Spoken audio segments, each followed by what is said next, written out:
Hello and welcome back to Reviewing with an Advantage. This episode we're going to be reviewing 7th Sea 2nd Edition, which broke all records on Kickstarter this year. 7th Sea is a game of swashbuckling adventure that managed to pass $1,100,000 on Kickstarter previously. This amount is nearly twice as much as the second most funded role-playing game of the time, Exalted 3rd Edition. So what makes 7th Sea so appealing? The first point is probably its setting. The setting, called Thea, is actually a Europe XP. That means that each country in Thea has a real-world analogy in Europe. There are countries like Usura, which are more like the Ukraine and Russia. Countries like the Sarmatian Commonwealth, which is like Poland. Avalon, which is like England, and so on. This makes the setting much more relatable and understandable to us and our real-world sensibilities, which makes it much more interesting to play a character that comes from one of the countries, as you can really understand its cultural background. So even though the countries are all analogies of Europe, they're not all in the same time period. It seems as though each country was picked out from the most interesting time of its existence and put into one continent. This is a great advantage of fantasy role-playing, as it gives you a plethora of interesting options to play from. In addition to the political intrigue and happenings inside of Thea, you also have a sprinkling of fantasy. Each country has its own unique type of magic. I'll delve more into that later on. So the setting is very in-depth and well thought out. Between the 10 countries of Thea, you have 70 pages. That's an average of 7 pages per country. That's a lot, to say the least, and it goes very in-depth into the lifestyle, the cultures, and the art and history of each and every culture. After the section on in-depth countries, you have a short section about life on Thea in general. This can be pretty short because each country has a section on life in that country. Then come the parts about religion and science. As opposed to many role-playing games and fantasy worlds in general, religion and science in Thea aren't opposed to each other. In fact, the Vatican Church, as it's called in 7th Sea 2nd Edition, actively advances and promotes science and learning. They run universities and schools throughout all of Thea. However, the church also has an inquisition, which hunts down heretics, recently in gaining strength and political power, with nothing to keep them in check. Just like the Lutheran Church split from the Orthodox Church in our world, so too did the Objectionist movement split from the Orthodox Vatican Church in 7th Sea and Thea. Actually, the story is very similar. A 20-something-year-old monk named Matthias Leiber nailed inflammatory questions to the door of the church one day. In those questions, he objected to the decadence and corruption of the church and tried to show there was a different way. Of course, that didn't work out so well and led to an all-out war in Eisen. Now comes the really interesting part, secret societies. This is where Thea as a setting really stands out. There are plenty of secret societies to belong to in Thea, some even available to your character from the get-go. The Crusader Eisen Knights who fight monsters, the Brotherhood of the Coast, free men who will die fighting, or the Invisible College dedicated to preserving sorcery from the face of the Inquisition. These are all really well thought out and really well done, and I hope that they get their own books pretty soon. The final thing about Thea that really makes it stand out from the real world is that all the kingdoms and empires of Thea are built upon the ruins of a much older empire, an inhuman empire even, called the Cerneth. The Cerneth were inhuman as far as everyone can tell, and they had a great empire which was really advanced both magically and technologically.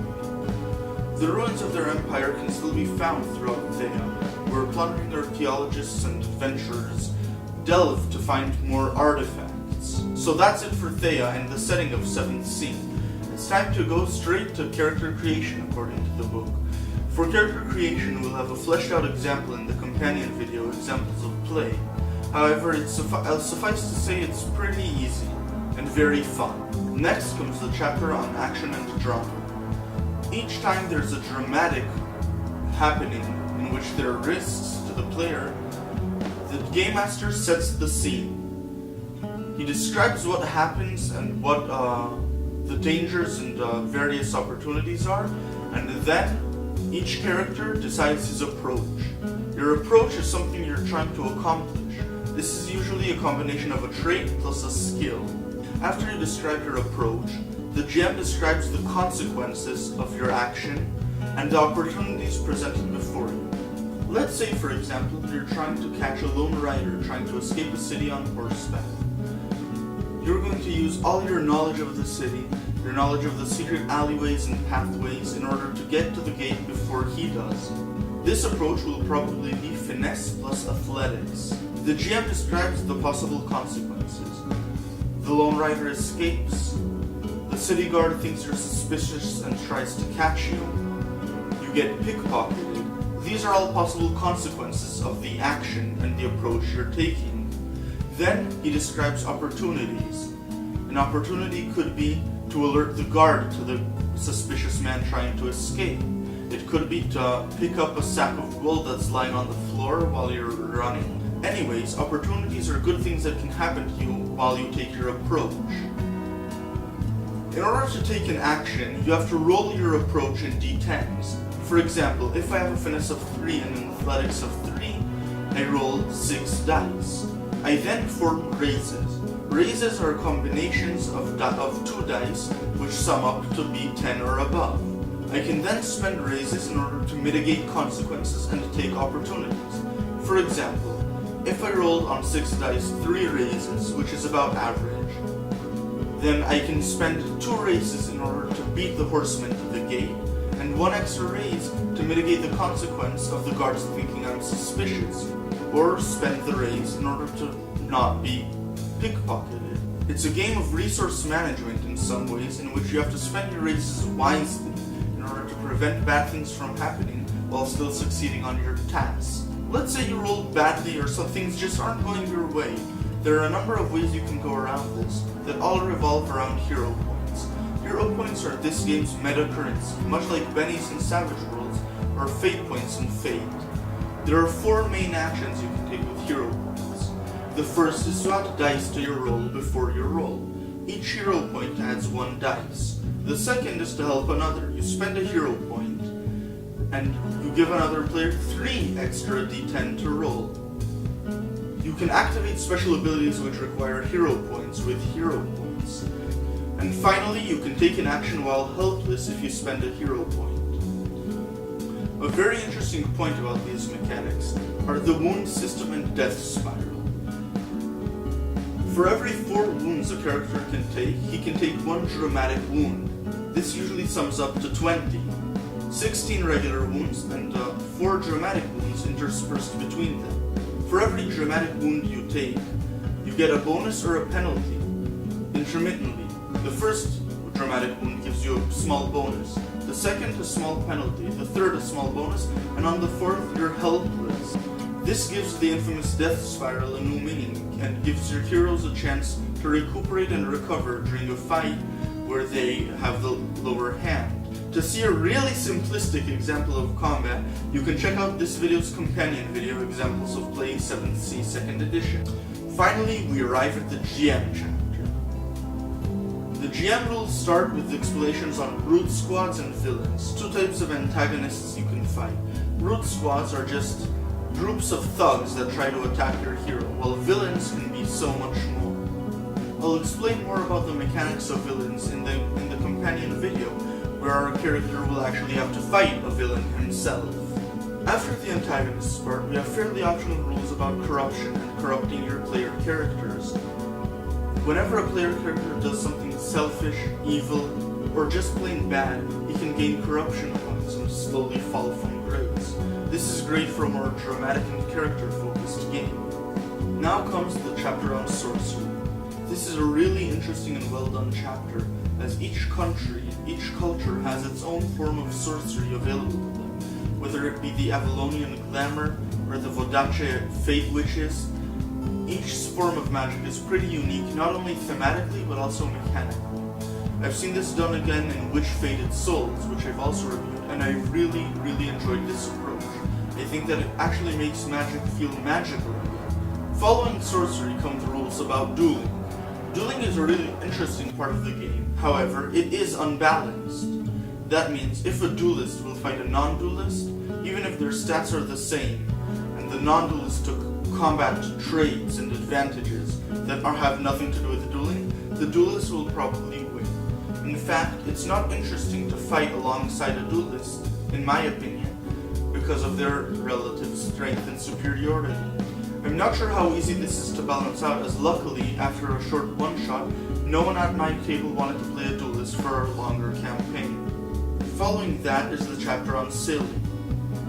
Sailing, as you can tell from the name, is an integral part of 7th Sea and swashbuckling adventure in general. In my opinion, this section is fairly well done, with each ship getting a background, interesting quirks and histories, each with mechanical advantages and disadvantages. This chapter is short and to the point and really gives you a feel for sailing in the world of Thea. Next comes the GM chapter, which is chock full of general GM advice. This is, as opposed to most core books, very in-depth advice, which can be applied to nearly any role-playing game in general. Everything from the golden rules of have fun and bend the rules if you need to more in-depth advice on what to do with problematic players can be found in this chapter. It's nice to have this written down somewhere, however, I'm not sure if the core book is the place for it.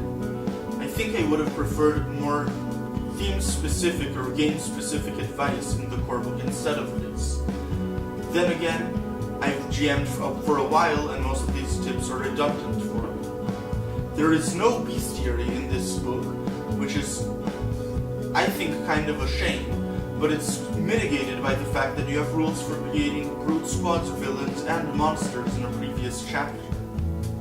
So, in summary, the good about 7th Sea 2nd edition, it has great art throughout the book. It's very pretty to look at and a very fun read. The system is fairly well balanced except for dueling.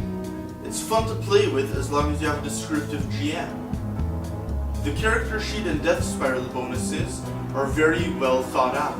For example, if you have 5 in a trait, you get bonus dice or re-roll. The system accomplishes its goals well, giving you cinematic and theatrical action as opposed to a more crunchy game. And the setting itself is very well thought out, with the in-depth information on each country coming in further supplement. The neutral about 7th Sea 2nd edition is that the whole setting is an XP of Europe.